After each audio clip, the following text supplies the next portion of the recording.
ഈ ഒരു വീഡിയോയിൽ നമ്മൾ ഡിസ്കസ് ചെയ്യാൻ പോകുന്നത് demand and supply four A commodity. അത് ക്വാണ്ടിറ്റി ഡിമാൻഡും ക്വാണ്ടിറ്റി സപ്ലൈയും തന്നിട്ടുണ്ട്. അത് വെച്ചിട്ട് നമ്മളൊരു മാർക്കറ്റ് ക്ലിയറിംഗ് പ്രൈസും ക്വാണ്ടിറ്റിയും കണ്ടുപിടിക്കാനാണ്. ക്വാണ്ടിറ്റി ഡിമാൻഡ് ആദ്യം തന്നിട്ടുണ്ട്, അതുപോലെ തന്നെ ക്വാണ്ടിറ്റി സപ്ലൈയും രണ്ട് ഇക്വേഷനായിട്ട് തന്നിരിക്കുകയാണ്. ഇത് വെച്ചുകൊണ്ട് മാർക്കറ്റ് ക്ലിയറിംഗ് പ്രൈസ് എന്ന് പറയുന്നതാണ് ഇക്വിലിബ്രിയം പ്രൈസ്. അതുപോലെ തന്നെ മാർക്കറ്റ് ക്ലിയറിംഗ് ക്വാണ്ടിറ്റി എന്ന് പറയുന്നത് ഇക്വിലിബ്രിയം ക്വാണ്ടിറ്റി. ഇത് രണ്ടും കണ്ടുപിടിക്കണം. അപ്പോൾ അതിനു വേണ്ടി നമുക്ക് തന്നിരിക്കുന്ന ക്വാണ്ടിറ്റി ഡിമാൻഡും ക്വാണ്ടിറ്റി സപ്ലൈയും ഇക്വേറ്റ് ചെയ്യണം. അപ്പോൾ quantity demand equal quantity supply കൊടുക്കുക. എന്നിട്ട് ക്വാണ്ടിറ്റി ഡിമാൻഡിന് നമുക്കൊരു ഇക്വേഷൻ തന്നിട്ടുണ്ട്. ഇവിടെ 1 lakh minus 4p എന്ന് പറഞ്ഞൊരു ഇക്വേഷൻ തന്നിട്ടുണ്ട്. അത് കൊടുക്കുക. ഈക്വൽ 6p എന്ന് കൊടുക്കുക. അതായത് ക്വാണ്ടിറ്റി ഡിമാൻഡ് എന്ന് പറയുന്നതും ക്വാണ്ടിറ്റി സപ്ലൈയും ഇക്വേറ്റ് ചെയ്യാണ്. ഇക്വേറ്റ് ചെയ്യുന്നതിന് വേണ്ടിയിട്ട് ക്വാണ്ടിറ്റി ഡിമാൻഡിന്റെ പകരം നമ്മൾ ഈ ഒരു ഇക്വേഷൻ കൊടുത്തു. ഈക്വൽ ക്വാണ്ടിറ്റി സപ്ലൈക്ക് പകരം ഈ ഒരു ഇക്വേഷൻ കൊടുത്തു, 6p എന്ന് കൊടുത്തു. ഇനി നമുക്ക് ഇവിടെ ഇത് റൈറ്റ് സൈഡിലേക്ക് കൊണ്ടുവരാം. -4p എന്നുള്ളത് റൈറ്റ് സൈഡിലേക്ക് കൊണ്ടുവരാം.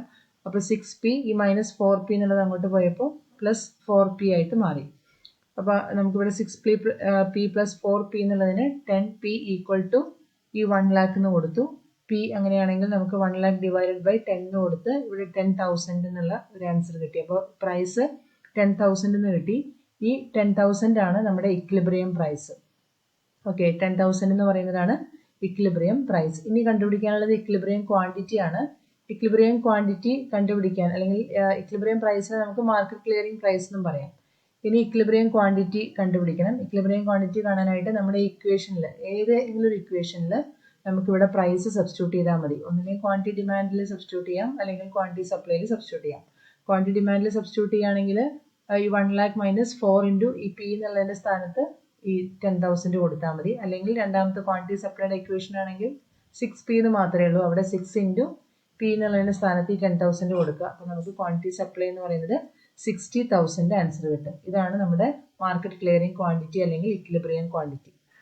അപ്പോൾ നമുക്ക് കണ്ടുപിടിക്കാനുള്ളത് എന്തൊക്കെയാണെന്ന് മനസ്സിലായില്ലേ? മാർക്കറ്റ് ക്ലിയറിംഗ് പ്രൈസ് അല്ലെങ്കിൽ equilibrium price, market clearing quantity, അതിന് തന്നെയാണ് ഇക്വിലിബ്രിയം ക്വാണ്ടിറ്റി എന്ന് പറയുന്നത്. അത് കണ്ടുപിടിക്കാൻ നമുക്ക് ഓൾറെഡി ക്വാണ്ടിറ്റി ഡിമാൻഡും ക്വാണ്ടിറ്റി സപ്ലൈയും തന്നിട്ടുണ്ടാവും. അത് രണ്ടും ഇക്വേറ്റ് ചെയ്യുക. ഇക്വേറ്റ് ചെയ്ത് കഴിയുമ്പോൾ നമുക്കിവിടെ 6p + 4p 10p equal to 1 lakh എന്ന് കിട്ടും. അപ്പോൾ പിയുടെ വാല്യൂ 10,000 എന്ന് കിട്ടും. ഈ 10,000 ആണ് നമ്മുടെ ഇക്വിലിബ്രിയം പ്രൈസ്.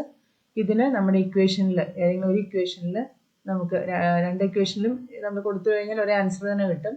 അപ്പോൾ അത് സിമ്പിളായിട്ടുള്ള ഇക്വേഷനിൽ കൊടുത്താൽ മതി. QS ഈക്വൽ ടു 6p എന്നുള്ളതിൽ പിയുടെ പകരം നമുക്ക് 10,000 സബ്സ്റ്റിറ്റ്യൂട്ട് ചെയ്യാം. അപ്പോൾ 6 into 10,000 സബ്സ്റ്റിറ്റ്യൂട്ട് ചെയ്യുമ്പോൾ 60,000 എന്ന് കിട്ടും. അപ്പോൾ അതാണ് നമ്മുടെ ക്വാണ്ടിറ്റി സപ്ലൈ, അല്ലെങ്കിൽ നമ്മുടെ മാർക്കറ്റ് ക്ലിയറിംഗ് ക്വാണ്ടിറ്റി അല്ലെങ്കിൽ ഇക്വിലിബ്രിയം ക്വാണ്ടിറ്റി എന്നൊക്കെ പറയുന്നത്.